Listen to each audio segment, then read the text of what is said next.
കണ്ണൂർ എ.ഡി.എം നവീൻ ബാബുവിന്റെ ആത്മഹത്യയിൽ വിവാദ petrol pump സംരംഭകൻ പ്രശാന്തിനെ വീണ്ടും ചോദ്യം ചെയ്തു. തനിക്ക് രണ്ടൊപ്പുണ്ടെന്ന് പ്രശാന്ത് പറയുന്നു. മുഖ്യമന്ത്രിക്ക് പരാതി നൽകിയത് താൻ തന്നെയാണെന്നും പ്രശാന്ത് പറയുന്നുണ്ട്. നിഖിലുണ്ട് വിവരങ്ങളുമായി. നിഖിൽ, മുൻപ് പറഞ്ഞ വാദങ്ങളിൽ പ്രശാന്ത് ഉറച്ചു നിൽക്കുകയാണല്ലേ? എ.ഡി.എമ്മിന്റെ ആത്മഹത്യയുമായി ബന്ധപ്പെട്ട് നേരത്തെ തന്നെ പ്രശാന്തിനെ ചോദ്യം ചെയ്യുകയും മൊഴിയെടുക്കുകയും എല്ലാം ചെയ്തതായിരുന്നു. ഇന്ന് രാവിലെയാണ് കണ്ണൂർ ടൗൺ സ്റ്റേഷനിലേക്ക് വിളിച്ചു വരുത്തി പ്രശാന്തിൽ നിന്ന് ഇത്തരത്തിൽ വീണ്ടും വിവരങ്ങൾ ചോദിച്ചറിയുന്ന ഒരു സാഹചര്യം ഉണ്ടായത്. ഇതിനുശേഷം പുറത്തിറങ്ങിയപ്പോഴാണ് പ്രശാന്ത് ഇത്തരത്തിൽ മാധ്യമങ്ങളോട് പറഞ്ഞിരിക്കുന്നത്. മുഖ്യമന്ത്രിക്ക് പരാതി നൽകിയത് താൻ തന്നെയാണ് എന്ന് പറയുന്നു. അതായത് ഈ എ.ഡി.എം ആത്മഹത്യ ചെയ്ത 14-ാം തീയതി ആ വാർത്തകൾ വരുന്നതിനൊപ്പം തന്നെയായിരുന്നു ഇത്തരത്തിലൊരു പരാതിയുടെ കോപ്പി, മുഖ്യമന്ത്രിക്ക് അയച്ച പരാതിയുടെ കോപ്പി, അതായത് എ.ഡി.എം നവീൻ ബാബുവിനെ കൈക്കൂലി നൽകിയെന്ന് കാണിച്ച് ഈ ടി.വി. പ്രശാന്ത് നൽകിയ പരാതിയുടെ കോപ്പി പുറത്തു വന്നത്. ആ കോപ്പിയുമായി ബന്ധപ്പെട്ട് പിന്നീട് പല വിവരങ്ങൾ പുറത്തു വന്നിരുന്നു.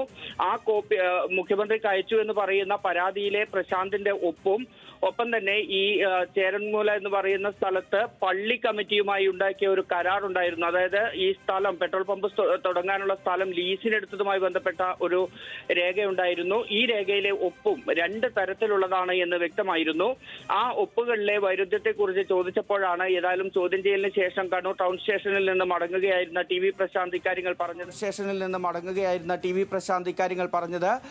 തനിക്ക് രണ്ട് തരത്തിൽ താൻ ഒപ്പിടാറുണ്ട്, അത് തീരുമാനിക്കേണ്ടത് മാധ്യമങ്ങളല്ല, എൻ്റെ ഒപ്പ് തീരുമാനിക്കേണ്ടത് എന്ന തരത്തിലാണ് പ്രശാന്തിന്റെ ഒരു പ്രതികരണം അക്കാര്യത്തിൽ ഉണ്ടായിരിക്കുന്നത്. ഏതായാലും ഈ എ.ഡി.എമ്മിന്റെ ആത്മഹത്യയുമായി ബന്ധപ്പെട്ട ചർച്ചകൾ വലിയ മാധ്യമങ്ങളല്ല തീരുമാനിക്കുന്നതെങ്കിലും ഒരു വ്യക്തിക്ക് എങ്ങനെയാണ് രണ്ട് തരത്തിൽ ഒപ്പിടാനാവുക എന്ന സ്വാഭാവികമായ ചോദ്യമല്ലേ, ഒരു സംശയമല്ലേ അവിടെ ഉന്നയിക്കപ്പെട്ടത്?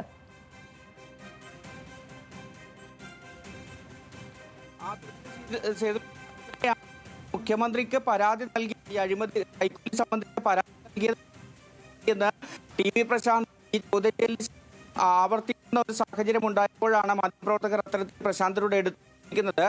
നിങ്ങൾ ഈ പറയുന്ന പരാതി, മുഖ്യമന്ത്രിക്ക് അയച്ചു എന്ന് പറയുന്ന പരാതിയിലെ നിങ്ങളുടെ ഒപ്പം തന്നെ ആ പള്ളി വികാരിയുമായി സ്ഥലം ലീസിനെടുക്കുന്നതുമായി ബന്ധപ്പെട്ട് തയ്യാറാക്കിയ രേഖയിലെ ഒപ്പും രണ്ടും രണ്ട് തരത്തിലാണല്ലോ എന്ന് ചോദിച്ചപ്പോഴാണ് എൻ്റെ ഒപ്പ് തീരുമാനിക്കേണ്ടത് മാധ്യമങ്ങളല്ല, ഞാൻ രണ്ട് തരത്തിൽ ഒപ്പിടാറുണ്ട് എന്നൊരു മറുപടി നൽകി പ്രശാന്ത് മടങ്ങുന്ന ഒരു സാഹചര്യം ഉണ്ടായത്.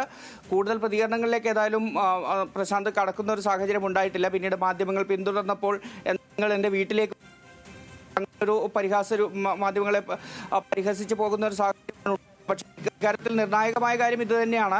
ഈ വിജിലൻസിന് മുഖ്യമന്ത്രിക്ക് പരാതി നൽകിയത് താൻ തന്നെയാണ് എന്ന് ടി.വി. പ്രശാന്ത് പറയുന്നു ഇപ്പോഴും എന്നുള്ള കാര്യമാണ്. അതിലെ പൊരുത്തക്കേടുകൾ, ഈ ഒപ്പിലെ പൊരുത്തക്കേട്, പേരിലെ പൊരുത്തക്കേട്, ഒപ്പം തന്നെ ആ പരാതിയിലെ ചില വാചകങ്ങൾ ഉൾപ്പെടെ എ.ഡി.എം ആയിരുന്ന തുടങ്ങിയ കാര്യങ്ങൾ, അന്ന് നമ്മൾ എടുത്ത് കാണിച്ച കുറേ കാര്യങ്ങൾ, അതിലെ അപാകതകൾ, ന്യൂനതകൾ ഉണ്ടായിരുന്നു ആ പരാതിയുമായി ബന്ധപ്പെട്ട്.